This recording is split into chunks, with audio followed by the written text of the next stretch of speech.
ಎಲ್ಲರಿಗೂ ನಮಸ್ಕಾರ. ಮತ್ತೊಂದು ವಿಡಿಯೋಗೆ ಸ್ವಾಗತ. ಬಿಗ್ ಬಾಸ್ ಸೀಸನ್ 11ನೇ ವಾರ ಶಿಶಿರ್ ಅವರು ಹೆಲ್ಮೆಟ್ ಆಗಿದ್ರೆ ಎಲ್ಲರಿಗೂ ಗೊತ್ತಿರೋ ವಿಷಯನೇ. ಇಲ್ಲಿ ಏನಾಗುತ್ತಂದ್ರೆ ಈ ವಿಡಿಯೋದಲ್ಲಿ ತುಂಬಾ ನನಗೆ ಬ್ಯಾಡ್ ಆಗಿ ಕಮೆಂಟ್ಸ್ ಮಾಡೋರ್ಗೆ ಶಿಶಿರ್ ಮನೆಯಿಂದ ಯಾಕೆ ಹೋದ್ರು, ಮೋಕ್ಷಿತ್ ಅವರು ಒಳ್ಳೆ ಆಟ ಶುರು ಮಾಡಿದಾರ, ಬಿಗ್ ಬಾಸ್ ಮನೆಯಲ್ಲಿ ಟಾಪ್ 5 ಯಾರು ಬರ್ತಾರೆ, ಮುಖ್ಯವಾಗಿ ನಾನು ವಿಡಿಯೋಸ್ ನೋಡಿ ಕಮೆಂಟ್ ಮಾಡೋರಿಗೆ ಈ ವಿಡಿಯೋ ಮೂಲಕ ಉತ್ತರ ಕೊಡಕ್ ಇಷ್ಟ ಪಡ್ತೀನಿ. ಖಂಡಿತವಾಗ್ಲು ನಿಮ್ಮ ಮನಸ್ಸಲ್ಲಿ ಇರುತ್ತೆ, ನಾನು ಮಾತಾಡಬೇಕಾದ್ರೆ ಏನಾಗುತ್ತೆ. ಇಲ್ಲಿ ಎಲ್ಲರೂ ತುಂಬಾ ಜನ ತ್ರಿವಿಕ್ರಮ್ ಅವರಿಗೆ, ಭವ್ಯ ಅವ್ರಿಗೆ ನೀವು ಬಕೆಟ್ ಹಿಡಿತಾ ಇದೀರಾ, ನೀವು PR ಟೀಮ್ ಅದು ಮಾಡ್ತಾ ಇದೀರಾ, ದುಡ್ಡು ಕೊಡ್ತಾರೆ, ವಿಡಿಯೋ ಮಾಡ್ತೀರಾ ಅಂತ ಹೇಳ್ತಾರೆ.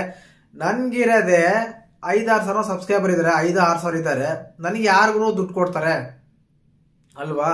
ಇನ್ನೊಂದು, ಶಿಶಿರ್ ಅವರು ಬಿಗ್ ಬಾಸ್ ಮನೆಯಿಂದ ಹೋಗಿದ್ದು ತುಂಬಾನೇ ಬೇಜಾರಾಯ್ತು. ಖಂಡಿತವಾಗ್ಲು ಇದೊಂದು ಮತ್ತೆ ಧರ್ಮ ಅವರು ಬಿಗ್ ಬಾಸ್ ಮನೆಯಲ್ಲಿ ಒಳ್ಳೆಗೆ ಕಾಲನೇ ಇಲ್ವಾ ಅನ್ಸುತ್ತೆ.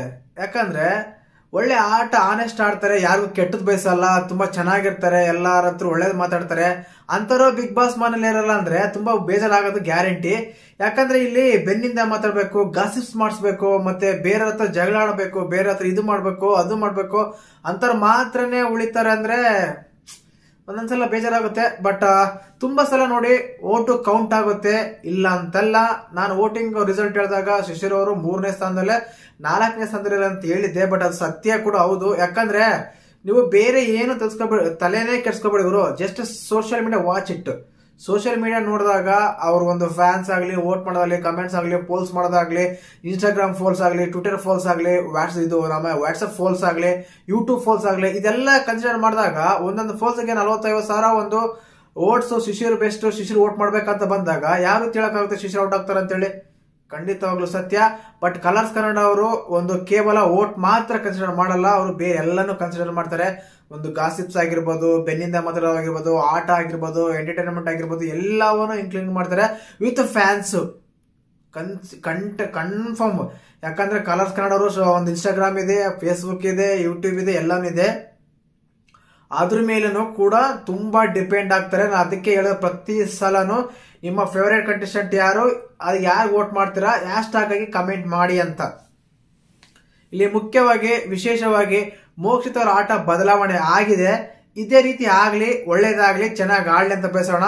ಯಾಕಂದ್ರೆ ಅವ್ರು ತಗೊಂಡಾಗ ಟಾಸ್ಕ್ ಆಡ್ತಾ ಇಲ್ಲ, ಎಂಟರ್ಟೈನ್ಮೆಂಟ್ ಮಾಡ್ತಾ ಇಲ್ಲ, ತುಂಬಾ ಜನರ ಹತ್ರ ಬೆರೀತಾ ಇಲ್ಲ. ಪರವಾಗಿಲ್ಲ, ಈ ಸಾಟರ್ಡೆ ಎಪಿಸೋಡ್ ನೋಡಿದಾಗ ಸ್ವಲ್ಪ ಓಪನ್ ಅಪ್ ಆಗಿದ್ದಾರೆ. ನಾನು ಅದು ಮಾಡ್ತೀನಿ, ಇದು ಮಾಡ್ತೀನಿ, ಆ ರೀತಿ ಮಾತಾಡ್ತೀನಿ. ಅಟ್ಲೀಸ್ಟ್ ಅವ್ರ ಮನಸ್ಸಲ್ಲಿರೋದಾದ್ರೂ ತುಂಬಾ ಓಪನ್ ಅಪ್ ಆಗ್ತಿದ್ದಾರೆ. ಇದ್ರೆ ಕಂಟಿನ್ಯೂ ಆಗ್ಲಿ. ನನಗೆ ಹೇಳೋದಿಷ್ಟೇ, ತುಂಬಾ ಜನ ನಾನು ಮೋಕ್ಷದ ಬಗ್ಗೆ ವಿಡಿಯೋ ಮಾಡಿದಾಗ ತುಂಬಾ ಜನ ಕೆಟ್ಟದಾಗಿ ಕಮೆಂಟ್ ಮಾಡ್ತಾರೆ. I accepted. ಯಾಕಂದ್ರೆ ನಾನು ವಿಡಿಯೋ ನೋಡಿ ನೀವು ಕಮೆಂಟ್ ಮಾಡೋ ಸಮಯ ನಿಮ್ಮ ಹತ್ರ ಇದೆ ಅಂದ್ರೆ ಅದಕ್ಕೆ ನಾನು ಧನ್ಯವಾದ ಹೇಳ್ಬೇಕು. ನಿಮಗೆ ನೋಡಲ್ಲ, ಯಾರು ವಿಡಿಯೋ ಮಾಡಿ ಓಪನ್ ಮಾಡಕ್ಕೆ ಸಾಧ್ಯನೇ ಇಲ್ಲ. ಅಂತದ್ರಲ್ಲಿ ನೋಡಿ ಅದ್ರ ಬಗ್ಗೆ ಒಂದು ಅನಾಲಿಟಿಕ್ ಮಾಡಿ ನೀವು ಕಮೆಂಟ್ ಮಾಡ್ತಿರಲ್ಲ, ಐ ಅಕ್ಸೆಪ್ಟೆಡ್. ಏನೇ ಅಂದ್ರು ನೀವು ತುಂಬಾ ಜನ ನನಗೆ ತ್ರಿವಿಕ್ರಮರ್ಗೆ ಬಕೆಟ್ ಇಡ್ತೀರಾ, ಭವ್ಯಗೆ ಬಕೆಟ್ ಇಡ್ತೀರಾ ಅಂತ ಹೇಳೋರು. ನಾನು ಭವ್ಯ ಬಗ್ಗೆನೇ ಒಂದು ವಿಡಿಯೋ ಮಾಡಿದ್ದೀನಿ. ಏನಂತ, ನೋಡಕ್ ಮಾತ್ರ ಚಂದ ಇದಾರೆ, ಮನ್ಸ್ ಚಂದ ಇಲ್ಲ, ಇವ್ರದ್ದು ಕ್ಯೂಟ್ ಆಗಿದ್ದಾರೆ, ನೋಡಕ್ ಮಾತ್ರ ಕ್ಯೂಟ್ ಆಗಿದ್ದಾರೆ, ಆದ್ರೆ ಮನ್ಸ್ ಕ್ಯೂಟ್ ಆಗಿಲ್ಲ ಅಂತ. ಇದೇ ಐಶ್ವರ್ಯ ವಿಷಯಕ್ಕೆ. ಯಾಕಂದ್ರೆ ಐಶ್ವರ್ಯ ಅವ್ರ ಫ್ಯಾಮಿಲಿ ಯಾರು ಇಲ್ಲ ಅಂತ ಮನೆಯಿಂದ ಬೇರೆ ಗಿಫ್ಟ್ ಎಲ್ಲ ಬಂದಾಗ ನಮ್ಮ ಐಶ್ವರ್ಯ ಅವರಿಗೆ ಏನು ಗಿಫ್ಟ್ ಬಂದ್ರಲ್ಲ ಎಲ್ಲಾನು ಸಮಾಧಾನ ಮಾಡ್ತಾ ಇದ್ರೆ, ಭವ್ಯ ಬಂದ ಸಮಾಧಾನ ಮಾಡಲ್ಲ. ಆ ವಿಷಯಕ್ಕೆ ನಾನೇ ಒಂದು ವಿಡಿಯೋ ಮಾಡಿದ್ದೆ. ಇದೇನಾಗುತ್ತೆ ಅಂದ್ರೆ, ಈಗ ಕೆಲವರೆಲ್ಲ ಹೇಳ್ತಾರೆ, ಆ ರೀತಿ ಮಾತಾಡ್ತಾರೆ. ಎಕ್ಸಾಂಪಲ್ ಆಗಿ ನಮ್ಮ ಆಶಿಕ್ ಗೌಡ ಅಂತ ಹೇಳಿ AK ಸ್ಟುಡಿಯೋ, ಅವ್ರು ತುಂಬಾ ಚೆನ್ನಾಗಿ ಮಾಡ್ತಾರೆ, ಚೆನ್ನಾಗಿ ರಿವ್ಯೂ ಮಾಡ್ತಾರೆ, ಅವ್ರು ನೋಡಿ ಕಲಿಬೇಕು ಅಂತ ಕಮೆಂಟ್ ಮಾಡ್ತಾರೆ ಕೆಲಸ. ಅವ್ರ ತರ ನಾನು ವಿಡಿಯೋ ಮಾಡ್ತಾ ಇದ್ರೆ ನನ್ನ ರಿವ್ಯೂ, ನನ್ನ ಅನಾಲಿಟಿಕ್, ನನ್ನ ವ್ಯಕ್ತಿತ್ವ ಏನ್ ಕಾಣುತ್ತೆ?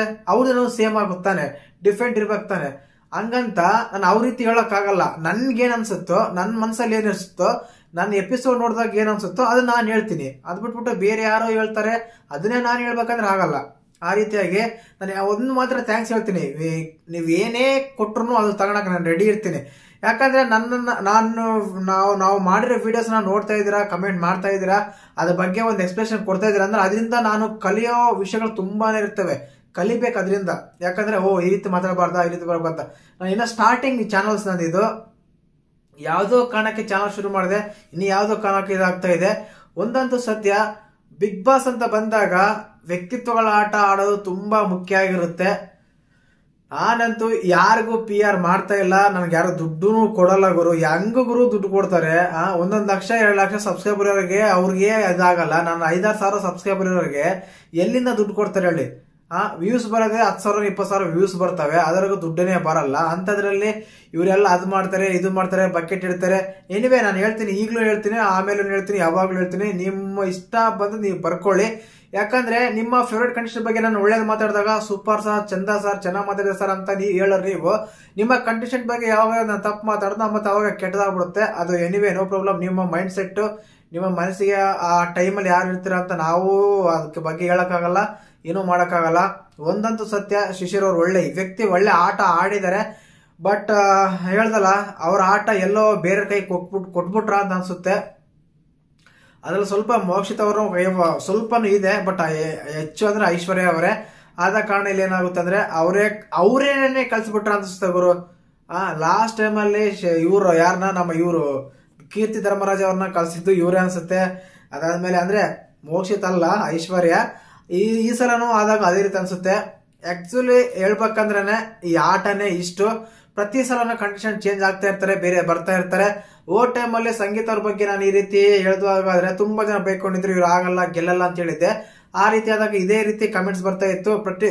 ಎನಿವೆ ಎನಿ ಟೈಮಲ್ಲಿ ಎನಿ ಸೀಸನ್ ಅಲ್ಲಿ ಈ ರೀತಿ ಆಗ್ತಾ ಇರುತ್ತೆ. ನಾನಂತ ಯಾರು ಫೇವರೇಟ್ ಅಲ್ಲ, ಯಾರು ಫೇವರೇಟ್ ಇಲ್ಲ ಅಂತಲ್ಲ. ನಾನು ಒಂದು ಸೀಸನ್ ನೋಡ್ತಾ ಇದ್ದೀನಿ, ನಾನು ಒಂದು ಎಪಿಸೋಡ್ ನೋಡ್ತಾ ಇದ್ದೀನಿ ಅಂದ್ರೆ ಅಲ್ಲಿ ಕೆಲವರು ಇಷ್ಟ ಆಗಿರ್ತಾರೆ. ನನಗೆ ಬಂದ್ಬಿಟ್ಟು ಮೊದಲೇದಾಗಿ ನಂಗೆ ಭವ್ಯ ಅಂದ್ರೆ ಇಷ್ಟ, ಅದಾದ್ಮೇಲೆ ಹನುಮಂತ್ ಅವ್ರ ಇಷ್ಟ. ಇವ್ರಿಬ್ರು ಆಟ ಇಷ್ಟಪಡ್ತೀನಿ.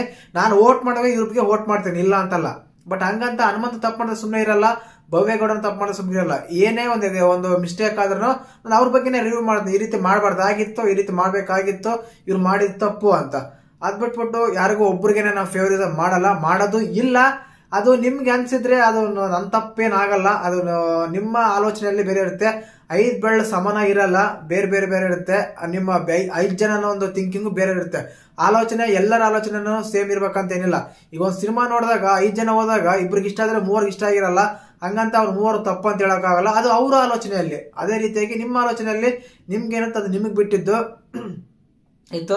ಸಂಡೇ ಎಪಿಸೋಡ್ ಒಂದು ಅನ್ಸಿದ್ದೇನಂದ್ರೆ ಗೌತಮ್ ಮೇಲೆ ಮತ್ತೆ ಶುರು ಮಾಡಿದ್ರ ಪಾಸಿಟಿವ್ ಅನ್ಸುತ್ತೆ. ಯಾಕಂದ್ರೆ ಎಲ್ಲರೂ ಮಾಡ್ಬೇಕಂತ ಅವರು ಮಾಡ್ಬೇಕಂತ ಏನಿಲ್ಲ, ಕಂಪಲ್ಸರಿ ಇದ್ದೇ ಇರುತ್ತೆ.